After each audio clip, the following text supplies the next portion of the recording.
Je suis Guylaine Québacadienne, bienvenue sur ma chaîne YouTube. Bon, revenons à mes 3 priorités. Acheter une voiture, trouver un emploi et acheter une maison. J'ai réussi à atteindre mes 3 objectifs en 6 mois seulement, quand même. Hein? Wow! Je suis fière de moi, c'est sûr. Ouais, j'étais vraiment motivée. Donc, acheter une voiture, oui, il fallait que je commence par ça. J'ai acheté une voiture en janvier. Donc, j'ai trouvé une voiture sur Internet, usagée. Tu sais, moi, ça me va, là, pour vous, ça m'amène du point A au point B, il n'y a pas de problème. Mais vous savez, durant mon shopping pour une voiture, j'avais trouvé une voiture qui était vraiment pas chère sur Internet. Et puis, on a eu beaucoup de communication par email. Et puis, finalement, ça s'est avéré que c'était une arnaque. Alors, je veux juste que les gens soient vigilants parce que aujourd'hui, avec l'Internet, là, c'est très facile hein, de se faire avoir. 2, ben, trouver un emploi. Alors oui, j'ai trouvé un contrat de 3 semaines dans une compagnie pharmaceutique. J'étais vraiment contente. C'était un contrat de 3 semaines, mais moi, dans ma tête, je me disais, ben, je vais rester, puis je vais essayer d'avoir ma permanence, soit dans un autre département ou quoi que ce soit. C'était vraiment ça mon but, parce que je me disais, bon, une compagnie pharmaceutique, c'est fantastique, c'est sûrement une bonne compagnie et tout ça.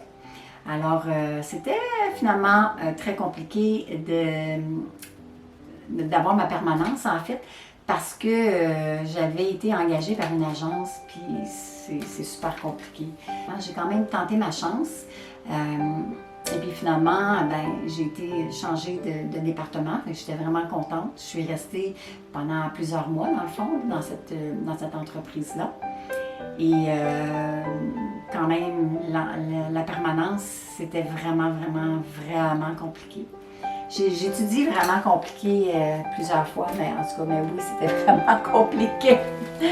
En tout cas, alors, troisième priorité, ben, trouver une maison. Donc, je voulais commencer par m'acheter une petite maison, là. Même si je n'avais pas ma permanence, je me disais, c'est pas grave, j'ai confiance. J'ai confiance en mes moyens, puis même si je ne reste pas dans l'entreprise pharmaceutique, je vais changer d'entreprise, c'est pas grave, là, mais j'avais vraiment confiance. Donc, acheter une maison, ça implique beaucoup avec la banque, toute la documentation qu'ils ont besoin. C'est sûr que plus longtemps tu es dans une entreprise, mieux c'est, ça c'est bien entendu. Mais j'ai travaillé beaucoup avec la banque, puis même si je n'avais pas ma permanence, j'ai réussi à passer. Wow! Tu parles d'une affaire. Mais oui, c'est ça. Hein? Je suis quand même une combattante. Ça paraît pas, là, mais je suis très fonceuse. Alors, entre-temps, en fait, avec tout ce travail-là, bien, imaginez-vous donc que j'ai retrouvé mon ancien emploi.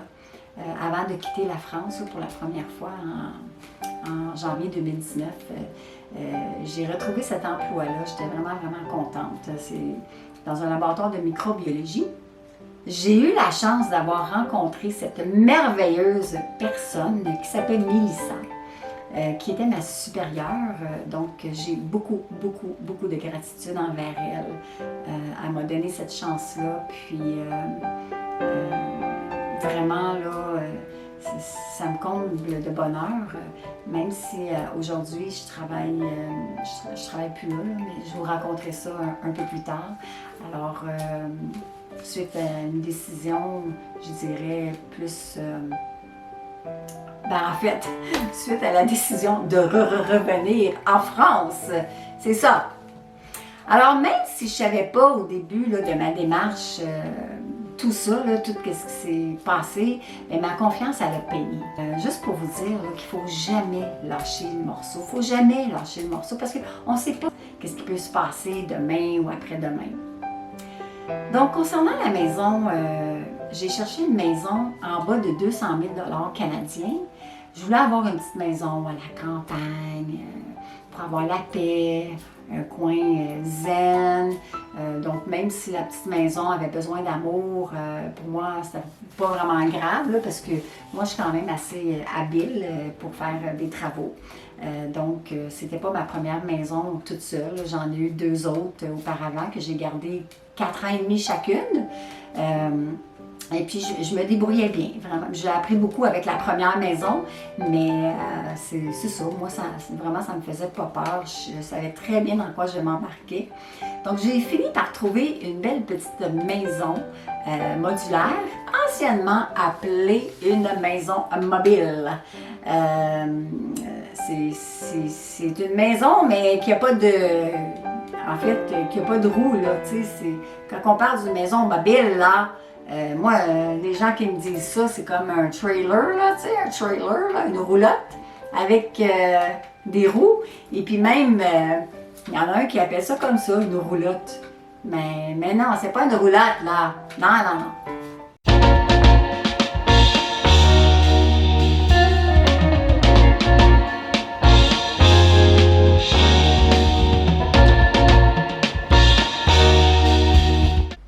Merci beaucoup d'avoir écouté cette vidéo et n'oubliez pas de vous abonner à ma chaîne pour la suite de mon histoire. Cliquez sur la petite cloche de notification pour mes prochaines vidéos et likez si vous avez aimé cette vidéo juste ici en bas. Au revoir! D'un coup, il y a un oiseau qui rentre en dedans, là, wouh! Je vais aller fermer la fenêtre.